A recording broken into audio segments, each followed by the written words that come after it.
पांडे अपने चैनल सरस्वती गंगा में आप सभी का स्वागत करती हूँ। कैसे हैं आप सभी? आशा करती हूँ अच्छे होंगे और मेहनत से पढ़ रहे होंगे। तो कल मैंने आपको पढ़ाया था, पिछला वीडियो जो मेरा है वो है कि भाववाचक संज्ञा के कितने भेद होते हैं। तो भाववाचक संज्ञा के दो भेद होते हैं, मैंने बताया है। एक है अमूर्त और दूसरा है मूर्त। और अमूर्त को कहते हैं अयौगिक या मूल जो संज्ञा होती है, मूल जो भाववाचक संज्ञाएं हैं उसे अमूर्त भाववाचक संज्ञा कहा जाता है। वो कल मैंने पढ़ा दिया था। आज मैं मूर्त जो भाववाचक संज्ञाएं होती हैं उसको पढ़ाऊंगी। उसकी परिभाषा कल मैंने बता दी थी। मूर्त जो होती हैं, यौगिक जो भाववाचक संज्ञाएं होती हैं, उसकी भी परिभाषा मैंने कल बता दी थी और एक दो उदाहरण भी बता दी।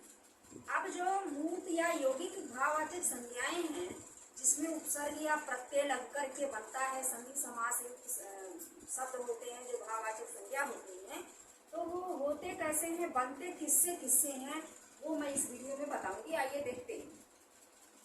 तो ये जो भाग दूसरा है मूर्त या यौगिक या मिश्रित या परतंत्र, आपसे परीक्षा में पूछेगा कि परतंत्र भाववाचक संज्ञा कौन सी है। अब 4 ऑप्शन दिया हुआ है, उसमें से आपको छांटना होगा। ठीक है, ध्यान रखिएगा। इसमें उपसर्ग प्रत्यय या संधि समास से जो बना हुआ होगा भाववाचक संज्ञा, वही जो है परतंत्र या यौगिक या फिर मूर्त या फिर मिश्रित भाववाचक संज्ञा होगा। लेकिन आप पहचानेंगे कैसे, वो चीज मैं बताऊंगी। आइए देखते हैं कि ये संज्ञाएं जो हैं ये बनती किससे हैं, मूर्त, यौगिक, मिश्रित, परतंत्र। ठीक है, ये भाववाचक संज्ञा बनती किससे है। तो देखिए, पहले मैंने लिख रखा है व्यक्तिवाचक संज्ञा शब्द से भाववाचक संज्ञा का निर्माण करना। यानी कि व्यक्तिवाचक संज्ञाएं होती हैं जिससे भाववाचक संज्ञा का निर्माण होता है। जैसे मैं लिखती हूँ राम, तो राम जो है, राम में स्व प्रत्यय लगा दो तो हो जाएगा रामत्व। ठीक है, रामत्व। अब ये क्या हो गया, रामत्व लिख दिया मैंने, तो ये क्या हो गया, भाववाचक संज्ञा। ये भाववाचक संज्ञा हो गया, लेकिन बना किससे, व्यक्तिवाचक संज्ञा से, क्योंकि राम एक ही थी और राम का वो नाम था।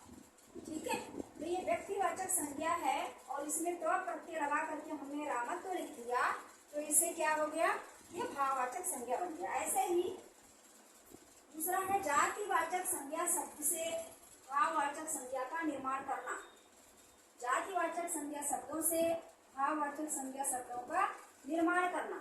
अब जातिवाचक क्या होता है, जैसे हमने लिखा इंसान, इंसान हमने लिखा, ये जातिवाचक संज्ञा है। इंसान का मतलब जितने पृथ्वी पर मनुष्य हैं उन सबका बोध होता है। तो इसमें हमने ईयत प्रत्यय जोड़ दिया। क्या जोड़ दिया, ईयत प्रत्यय जोड़ दिया, ये हो गया इंसानियत। ठीक है, इसे हम विस्तार से पढ़ेंगे, आज मैं इतना ही बताऊंगी। ठीक है, तो ये जातिवाचक संज्ञा से ये भाववाचक संज्ञा बन गया ईयत प्रत्यय जोड़कर।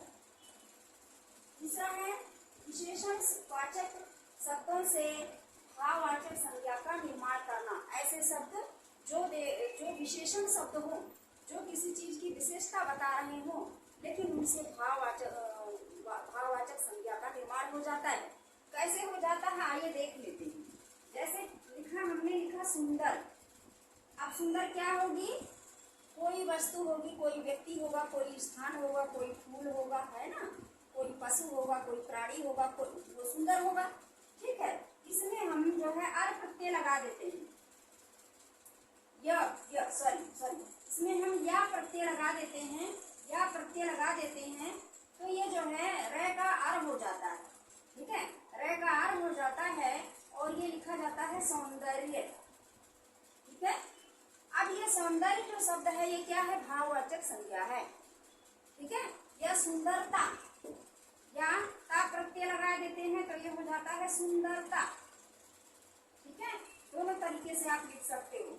ये दोनों के दोनों भाववाचक संज्ञा हैं। किससे बने हैं, सुंदर शब्द है जो विशेषण है, किसी की विशेषता बता रहा है, इससे ये या प्रत्यय लगाकर ता प्रत्यय लगा करके सुंदरता या सौंदर्य बने हैं। अब आइए दूसरा देख लेते हैं, क्रियावाचक शब्दों से भाववाचक संज्ञा का निर्माण। क्रियावाचक शब्दों से भाववाचक संज्ञा का निर्माण कैसे होगा, जैसे जैसे हम लिखते हैं पढ़, यानी कि पढ़ना। पढ़ना एक क्रिया है, इतना ही लिया जाता, ना नहीं लिया जाता इसमें। अब इसमें हम लिख देते हैं आई। हम इसमें आई जोड़ देंगे तो क्या हो जाएगा? पढ़ाई। क्या होगा ये? पढ़ाई। ठीक है, इस प्रकार से क्रिया जो शब्द है उससे आई प्रत्यय लगा करके भाववाचक संज्ञा बन गया पढ़ाई। अब दूसरा है अव्ययवाचक शब्दों से भाववाचक शब्द संज्ञा का निर्माण करना। अव्यय शब्द का मतलब होता है जिसका रूप परिवर्तित ना हो, जो व्यय ना हो, खर्च ना हो। ठीक है, उसे अव्यय कहा जाता है। पढ़ाऊंगी इसे मैं। तो देखिए जैसे लिखा है देर। देर का मतलब होता है देर समय को बता रहा है, यानी टाइम जो है ज्यादा बीत गया। ठीक है, अब इसी में हम क्या लगा देंगे? ई प्रत्यय लगा देंगे, बड़ी। तो बड़ी क्या होती है? ऐसी मात्रा लगती है। ठीक है, तो ये हो जाएगा देरी। क्या हो गया ये? देरी, यानी कि बहुत ज्यादा समय बीत गया, देरी हो गई है। ठीक है, तो ये जो है अव्यय शब्द था, इसमें हमने ई प्रत्यय लगाया और देरी लिख दिया।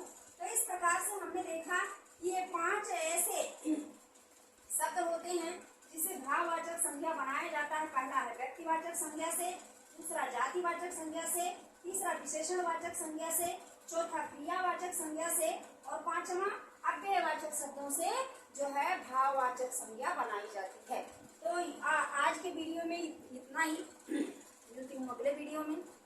पढ़ते रहिए, अच्छा लगे, ठीक लगे, समझ में आए तो शेयर कीजिए, दूसरों से सब्सक्राइब करवाइए, दूसरों के पास तक पहुँचाइए। बस इसी के साथ धन्यवाद। मिलते हैं।